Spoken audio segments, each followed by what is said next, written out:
أهمية هذا الموضوع تأتي من كون أن إفريقيا تعيش عدد من التحديات اللي كتواجهها، والعالم أيضا يعيش تحديات كبرى، وبالتالي موضوع تحول التربية يعني في بلداننا يعني ذو أهمية قصوى، لأنه هو الدينامو للتحول يعني أيضا تنموي يعني في هذه البلدان.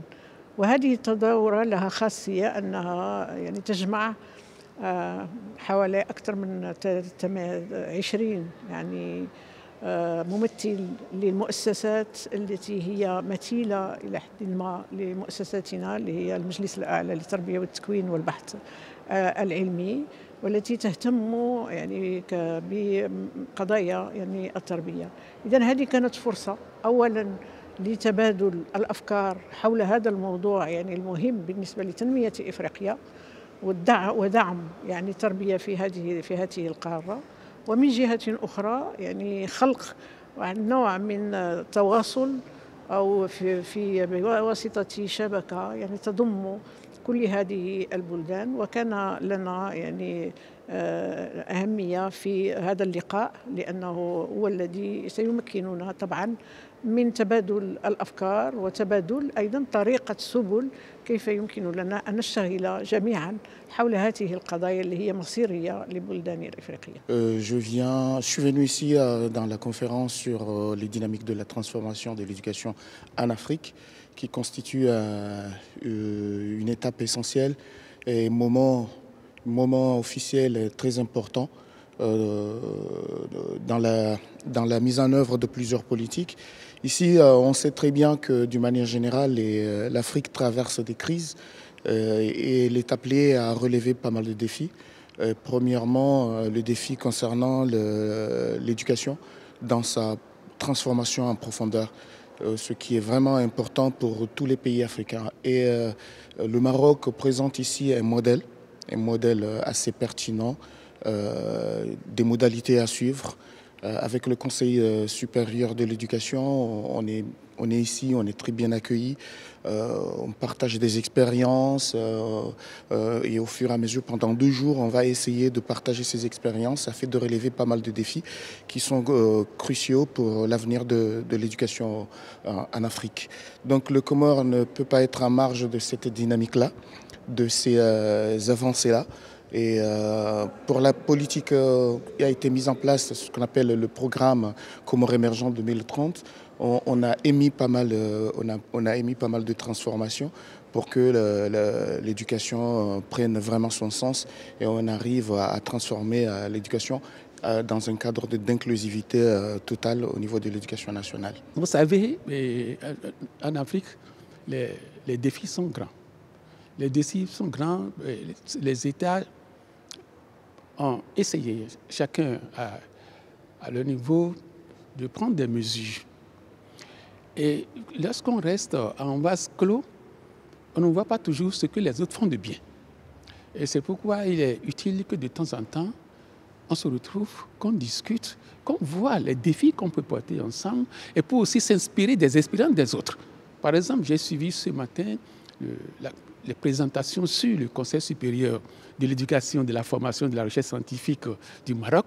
J'ai vu on se ressemble beaucoup.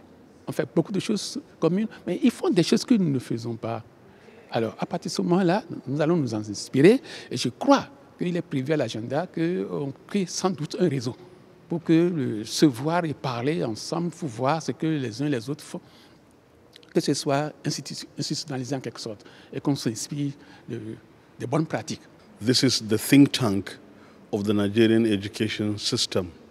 Our primary mandate is about developing the curriculum for the Nigerian education system, especially at the basic education level. And we are also mandated to develop the language policy for the country and also to develop the book development policy for the country. So we assess all books that are supposed to be used in the Nigerian school system.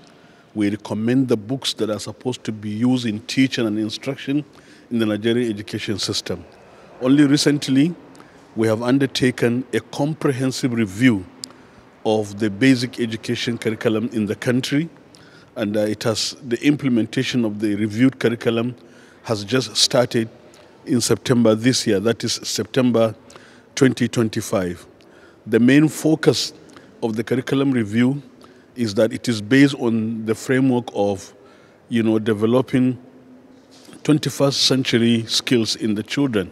Therefore, it is anchored on, developing competencies, and it is outcome-based, and at the same time, it is tailored along developing critical and creative thinking in children and getting them into the pattern of problem-solving orientation. And this implementation has started in this year, and all schools all over the country have begun to implement this new curriculum. À partir de 2020, avec la nouvelle organisation, la nouvelle composition et le nouveau fonctionnement, le Conseil national de l'éducation du Bénin déploie ses pouvoirs à travers deux grandes commissions. La commission pilotage et financement et la commission qualité et réglementation. Et les quatre grandes fonctions sont la fonction d'orientation, la fonction de coordination, la fonction de suivi et évaluation et la commission de décision. Ce sont quatre grandes fonctions dans lesquelles, au niveau de la fonction d'orientation, il y a les études prospectives, il y a les réflexions pour se prononcer sur les questions de politique, les questions de stratégie. Et dans certaines diverses matières, nous émettons des avis. Mais deux catégories d'avis, des avis consultatifs et des avis conformes. Les avis conformes sont quasi normatifs. C'est-à-dire celui qui reçoit l'avis, s'il doit appliquer, il est obligé de suivre ce que le Conseil national de l'éducation a dit. Et puis il y a la fonction de coordination. La fonction de coordination est fort utile. Il s'agit de veiller à une synergie de toutes les actions dans le secteur, synergie qui exige une cohérence horizontale et une cohérence verticale. ما تنساش تشترك في القناة وتفعل الجرس باش يوصلك جديد الفيديوهات من هسبريس.